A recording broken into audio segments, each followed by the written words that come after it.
ये है सर्दियों की खास रेसिपी गोंद के लड्डू, लेकिन है मावा के बिना और स्वाद में है मावा से भरपूर।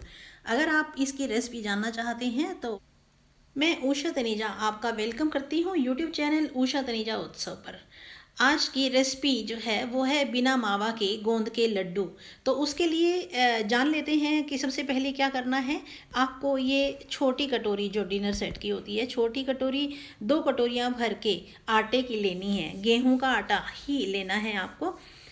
1 कटोरी यहाँ डाली है मैंने और अब डाल रही हूँ ये दूसरी कटोरी। और अब इसको हम घोलेंगे दूध के साथ। यहाँ जो मैं दूध ले रही हूँ वो है उबाला हुआ, और मलाई आप चाहें तो डाल सकते हैं साथ में, अगर नहीं चाहें तो आप उसको हटा भी सकते हैं। और यहाँ दूध जो मैं ले रही हूँ थोड़ा थोड़ा करके डालूंगी, पहले 1 कटोरी फिर दूसरी कटोरी, और उसको घोलने के बाद फिर देखेंगे कि ज़रूरत है तो और डालेंगे। यहाँ दूध और डालना पड़ेगा, तो चलिए डाल लेते हैं 1 कटोरी और दूध की, और फिर इसको मिला लेते हैं अच्छी तरह से। जो हो गया है कुछ इस तरह से, इसमें लम्प्स वगैरह जो है वो नहीं रहे हैं। अब इसको ढक कर रख दीजिए थोड़ी सी देर के लिए। अब ले लीजिए एक हैवी बेस की कढ़ाई। यहाँ मैंने जो कढ़ाई ली है वो सोलिमो की ट्राई प्लाई स्टेनलेस स्टील की कढ़ाई है, जो बहुत ही स्टर्डी है और बहुत हैवी बेस है। इसमें कुछ भी नीचे चिपकता नहीं है, जलता नहीं है। तो ऐसी ही कढ़ाई लें, क्योंकि हमने इसको काफ़ी देर लगा के यहाँ गैस पे बनाना है। तो गैस आप जला दीजिए, पहले तो आप कर दीजिए तेज़, और जब कढ़ाई गर्म हो जाए तो फिर इसमें डालें आधी कड़छी सर्विंग स्पून जो होता है वो घी का, देसी घी डालें उसमें। और जब घी मेल्ट हो जाए तो फिर आप थोड़ी देर के बाद ऊपर हाथ डालकर ऐसे देखें कि अगर ये सेक आने लगा है, गर्म हो गया है, तो गैस को कर दें लो मीडियम पे। मीडियम और लो के बीच में कर दें, और फिर इसमें डाल दें 1 सर्विंग स्पून भर के गोंद का। गोंद आप चाहें कम या ज़्यादा कर सकते हैं, उसमें कोई भी ऐसा फ़र्क आने वाला नहीं है। आपको जो पसंद हो, जैसा पसंद हो वैसा कम या ज़्यादा ले सकते हैं। तो यहाँ गोंद को लगातार हिलाना है, इसको छोड़ना नहीं है बीच में। इसको चलाते चलाते जब ये फूल जाएगा और थोड़ा सा रंग बदल जाएगा तो फिर आप गैस कर दीजिए बंद, और फिर भी इसको चलाते रहें, क्योंकि हैवी बेस कढ़ाई है, इसमें हीट काफ़ी रह जाती है गैस पर बंद करने के बाद भी। तो इसीलिए इसको छोड़े नहीं, नहीं तो जल जाएंगे। यहाँ मैंने भी देखिए आप कि ये फूल चुके हैं पूरी तरह से, और मैंने गैस बंद कर दिया है। तो अब मैं इसको उतार लेती हूँ। इस फूली हुई गोंद को निकाल लें एक किसी डोंगे में, किसी गहरे बर्तन में, और फिर हमने इसको किसी बर्तन की सहायता से जो नीचे से फ्लैट हो, जैसे कटोरी हो या कोई गिलास हो, उससे दबा के इसको हम पाउडर बनाएंगे। बिल्कुल पाउडर नहीं बनेगा, थोड़ा दरदरा रह जाएगा, लेकिन वही टेस्ट अच्छा होता है। अब इसी कढ़ाई में आप डाल दीजिए आधे खोपरे के स्लाइसेस। खोपरा जब आप बाज़ार से ख़रीदें तो कोशिश करें कि साबुत ही लें, टूटा हुआ या आधा कटा हुआ मत लें। उसका जो है उतना ऑयल या उतना असर नहीं होता है उसके अंदर, इसलिए आप साबुत लें, और घर पे ही आप उसको आधा करके फ्लेक्स काट लें, और फिर इसको भून लें थोड़ा सा। करीब 1 मिनट या 1.5 मिनट नहीं लगेगा, इसमें ज़्यादा देर नहीं लगेगी। और ये खोपरे को ग्राइंड करके उसी में रख लें जिसमें गोंद पहले रखी हुई है। इसको इकट्ठा करते जाएंगे एक ही बर्तन में, और फिर कढ़ाई में डालेंगे 1 चम्मच घी, 15-20 बादाम।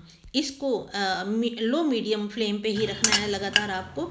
ये जब भून जाए तो फिर थोड़ा सा भून जाए तो फिर इसमें डालें काजू, वो भी 1 सर्विंग स्पून। आप कम या ज़्यादा अपनी मर्जी के अनुसार कर सकते हैं।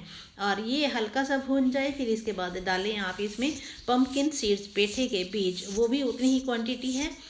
थोड़ा सा इसको चला लें, और फिर इसमें डालें पिस्ता, ये भी बराबर ही मात्रा में है।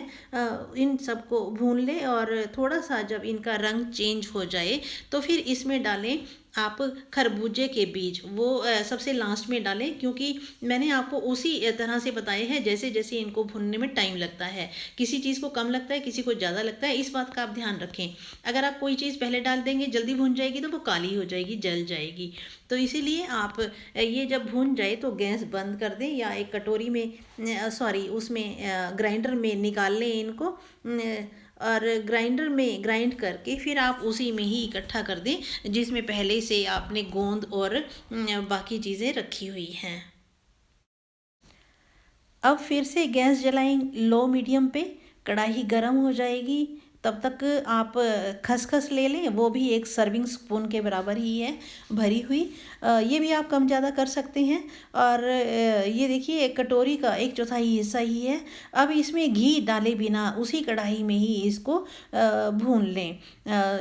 सेक इसका जो है वो लो मीडियम पे होना चाहिए, तेज़ नहीं होना चाहिए। इसको भी करीब भूनने में कोई 1 मिनट लगेगा टाइम आपका। और फिर इसको निकाल के आप ग्राइंडर में इसको भी ग्राइंड कर लें। और फिर जो सारे पहले जो चीज़ें इकट्ठी कर रखी हैं डोंगे में, उसी में इसको भी ग्राइंड करके मिक्स कर दें। अब ये सारा मिक्सचर हो गया है करीब 6 कटोरी। 4 कटोरी आप पीसी हुई चीनी भी तैयार रखें और कढ़ाई को गरम करें। एक बड़ी कड़छी भर के घी डालें। घी मेल्ट हो जाए तो फिर वो जो घुला हुआ आटा हमने रखा है दूध के साथ, वो इसमें डालें। अब बहुत तेज़ हो जाए, फटाफट से इसको चलाते रहें। फटाफट इसको चलाना ज़रूरी है क्योंकि ये बिल्कुल इकट्ठा होना शुरू हो जाएगा। और इसकी कड़छी की बैक साइड से इसको दबाते भी रहें ताकि लंप भी ना पड़े। ऐसे धीरे धीरे चलाते रहेंगे तो ये अपने आप ही कढ़ाई को छोड़ने लगेगा, जैसे कि हलवा छोड़ता है और घी रिलीज़ करने लगता है। इसको लगातार चलाना है और थोड़ी सी पेशेंस रखना भी ज़रूरी है। पेशेंस रखेंगे तो ये बहुत बढ़िया तैयार हो जाएगा। अब इस स्टेज पर डालें 2 चम्मच घी। और एक घी एकदम से पहले सारा ना डालें, थोड़ा थोड़ा करके डालें तो ये ज़्यादा बढ़िया बनता है। और फिर इसको लगातार चलाते रहें। लगातार चलाने से ये भूनता जाएगा थोड़ा थोड़ा और इसका कलर भी चेंज हो जाएगा। अब आपको लग रहा होगा कि ये तो हलवा बन गया। नहीं, ये हलवा नहीं है। अगर इसको आप धीरे धीरे चलाते रहेंगे तो ये बिल्कुल वैसा ही बन जाएगा जैसे हम घी में आटे को भूनते हैं। तो यहाँ पर मैं एक बात आपसे माफ़ी मांगना चाहती हूँ कि यहाँ मेरे पास जो वीडियो जो मैंने इसके बाद बनाई थी वो क्लिपिंग्स गुम हो गई हैं या पता नहीं बनी ही नहीं। मैंने पहले ध्यान नहीं दिया और अब देख रही हूँ तो ढूंढ रही हूँ तो वो मिल नहीं रही है।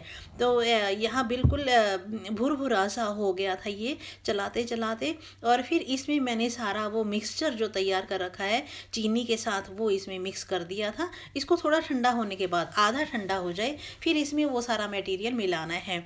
और फिर एक एक करके अपने मनपसंद साइज़ के अनुसार इसके लड्डू बना लें।